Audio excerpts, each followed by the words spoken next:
Salut tout le monde, très urgent. Voici les plus bonnes nouvelles pour l'armée malienne, l'armée burkinabé et l'armée nigérienne.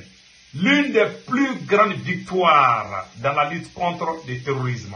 Aujourd'hui, dimanche 6 avril 2025, nous venons d'apprendre la neutralisation des 5 chefs terreaux par la puissance de feu de l'armée malienne.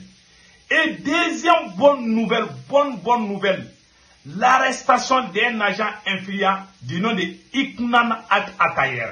Ignan Ag Atayer, figure clé des fronts de libération de l'Azawad.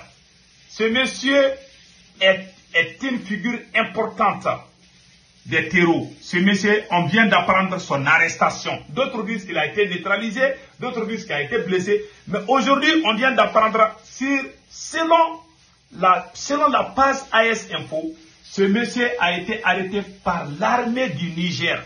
Par le Niger, il vient d'être arrêté.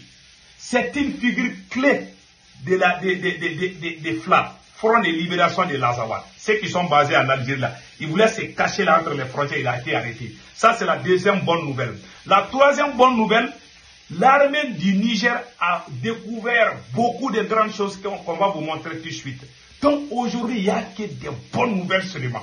Et l'armée de Burkina Faso aussi a neutralisé beaucoup de chefs terreaux. Je vous dis, c'est l'une des plus grandes opérations et l'une des plus grandes victoires dans la lutte contre les terreaux. Voilà, quand on dit le nom complet, là, ils vont signaler nos vidéos. Voilà pourquoi j'essaie d'abréger un peu. Donc allons-y avec le communiqué de l'armée malienne qu'on a lu. Voilà, donc c'est écrit ici que les forces armées maliennes ont neutralisé 5 chefs terroristes à 15 km de Sévaré. Abou Mariam, Alay Bori, Abdul Jabir, Moussa Alay et Amabori. Tous les 5 ont été... Voilà. Ils étaient sur une pirogue là, au beau milieu de l'eau. Donc, ils sont tous partis. Je pense que les poissons vont les manger là-bas, je ne sais pas là. Voilà. Donc, voici le communiqué officiel même que je vais lire tout de suite. L'état-major général des armées informe l'opinion que dans la matinée du 3 avril 2025, une frappe aérienne a détruit une pirogue sur les bergers de Sarmala, dans la région de Mopti.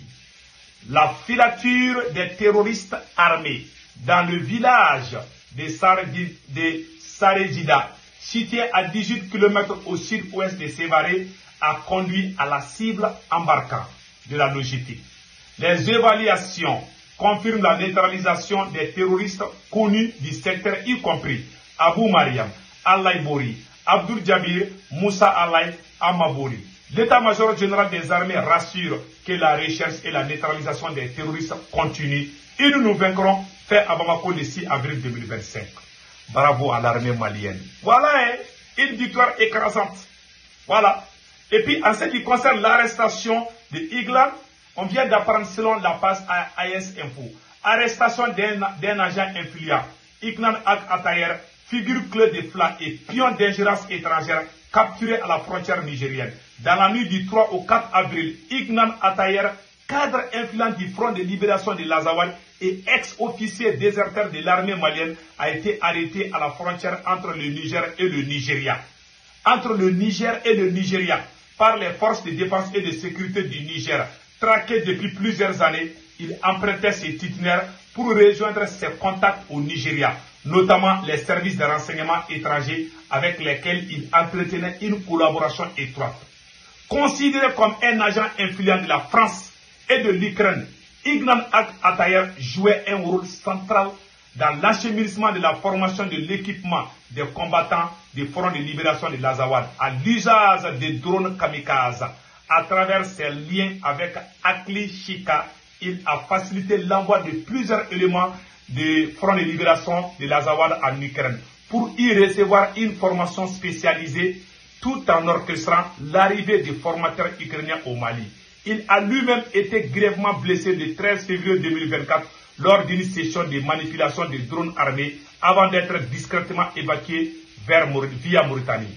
Membre fondateur du mouvement national de libération de l'Azawad MNLA et conseiller du leader Bilal Acharif, son parcours militaire et politique cache son implication profonde dans des opérations de déstabilisation contre l'Alliance des États du Sahel. Il est soupçonné d'avoir commandité plusieurs attaques meurtrières, dont celle du bateau de Tombouctou, ayant coûté la vie à des dizaines de femmes et d'enfants, ainsi que des assauts sanglants contre les casernes militaires. Plus sanglant, il aurait agi comme informateur pour le compte de l'État islamique au Grand Sahara, lors des massacres survenus en 2022 dans la région de Ménaka. Son arrestation représente un tournant majeur dans la lutte contre les réseaux terroristes et les acteurs étrangers qui exploitent les tensions communautaires au Sahel à des fins géopolitiques. Elle incarne également un message clair et sans ambigu. La trahison et la complicité avec l'ennemi ne resteront pas impunis. Superfemme. Source AS Info. C'est lui, hein. Même les bateaux de Tombouctou qui a coûté la vie à plus de 100 Maliens. C'est lui qui a orchestré. C'est lui qui est parti en Ukraine. C'est lui qui facilitait les relations entre l'Ukraine et les groupes terror.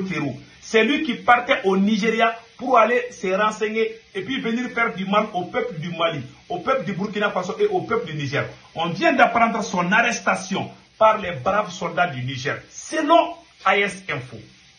Il faut que je dise ça aussi. Donc, cette arrestation est une victoire pour l'armée malienne. Voilà ce qu'on vient d'apprendre. Et on dit bravo à l'armée malienne. Et bravo à l'armée du Niger. Donc, et en plus de ça aussi, on va vous montrer une autre victoire écrasante des forces armées du Niger. Donc, écoutons cela avant d'aller loin. Dans le cadre de l'opération NIA, menée sur la rive droite du fleuve Niger, les forces de défense et de sécurité poursuivent leurs efforts sur le terrain et obtiennent des résultats encourageants. Ces derniers jours, plusieurs actions ont été menées avec succès, contribuant au renforcement de la sécurité et au soutien des populations locales. Le jeudi 3 avril 2025, vers 18h30, une patrouille des forces de défense et de sécurité, opérant sur la base de renseignements précis, a procédé à l'interpellation d'un individu circulant à bord d'un véhicule suspect sur le tronçon Toro-Niamey. L'enquête a rapidement établi qu'il s'agissait de membres influents du JNIM. La fuite du véhicule a permis la découverte d'une arme à feu, plusieurs téléphones portables ainsi que d'une importante somme d'argent de 5 032 900 francs CFA. Selon les premiers éléments, cette somme était destinée à l'achat de matériel logistique au profit du réseau terroriste. Les investigations ont conduit à la localisation d'un jardin appartenant aux suspects dans le village de Boborgo. Ce lieu servait de base arrière et de refuge temporaire pour les groupes armés opérant dans la zone.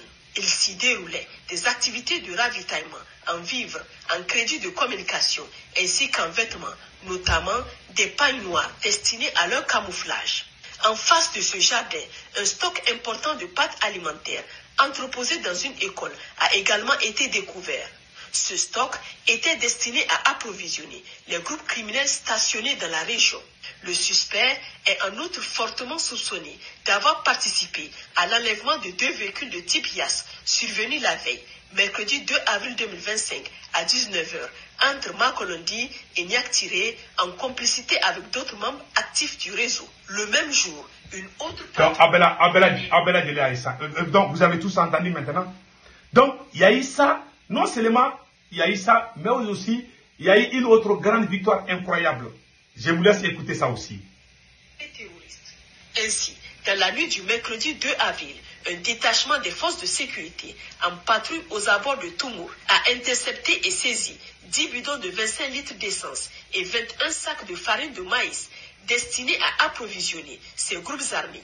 Le lendemain, à Bosso, un ravitailleur de groupes armés a été appréhendé en possession d'un sac de 50 kg d'engrais utilisés pour la fabrication d'engins explosifs improvisés ainsi que de 2 bidons d'essence essentiels à leur activité criminelle. Donc, vous avez tous entendu. On dit bravo aux forces armées de l'AES. Et en ce qui concerne les côtés du Burkina Faso, on vient d'apprendre. Voilà, on a appris ça il y a quelques jours, ça il faut le dire. Voilà, il y a un certain monsieur Kalilou, un monsieur qui s'appelle Kalilou. Il était commerçant, hein. Voilà un chef terreau qui a été neutralisé par l'armée burkinabé. On dit, voilà, il était un commerçant, maintenant il est devenu terreau. il est parti dans l'au-delà. Voilà. Donc on dit bravo aux forces armées de l'AES. Passez excellent week-end. Ciao, ciao.